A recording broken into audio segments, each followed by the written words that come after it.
That's a neat run. What can you tell me about Cormac McCarthy? What's your opinion of him? What's your opinion of his novel, The Road? Well, he's our greatest living writer, and certainly the Faulkner of our generation, and the equal of Toni Morrison. I wouldn't place one above the other, but they're both great. They'll both be Nobel Prizes, I'm sure. The Road is the latest in a series of a dozen books that document in what I call a canticle, which is a lamentation and a warning of what could happen if we don't do this right. And that is, we could end up with some sort of nuclear holocaust. And we could have cannibals and barbarians and such walking the roads. And a father and a son, in this case, trying to get to the ocean, which is where life started. And the father willing to euthanize himself and his son if it comes to that. The wife has already killed herself. The movie adds her role, I think deepens her role as to why she does this. I haven't seen the film, but that's what I'm reading. And how do you think the movie will do?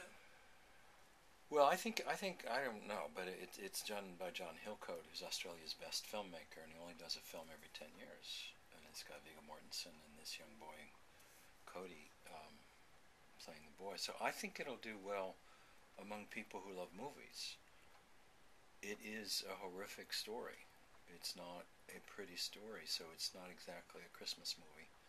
I don't know, but as far as I don't even worry about box office, but it'll get half a dozen Academy Awards. And how does the Road fit into his general oeuvre? Well, it's a turn. I mean, he started as an Appalachian writer, Southern Gothic, wild, crazy stories of mountain people.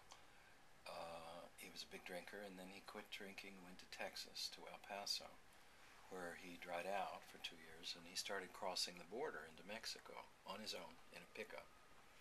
And he learned Spanish.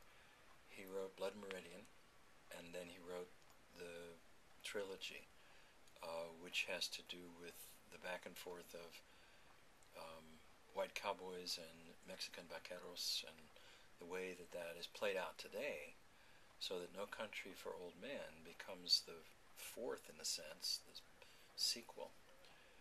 Because and that's the trilogy included... Blood Meridian, the trilogy, and No Country are 5 books that fit together as southwest border crossings.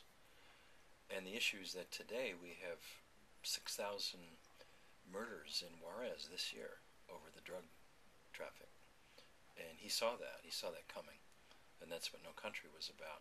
So that got, 4 Academy Awards, nominated for 8. The Road then projects forward. What would this country look like in 50 years? That's what he said, he thought. And his boy, his second son now by a third wife, John, is 10 years old, and he wanted to figure out what it would be for John to grow up in this country. And so The Road is basically a father-son love story trying to get to the ocean. And the issue at the end, which harks back to Hemingway, Big Two-Hearted River, is whether the trout will again rise in the river, whether the life will go on, and what is the future for an 8-year-old. And that's what the novel ends with, and that I guess that's what the movie will end with too.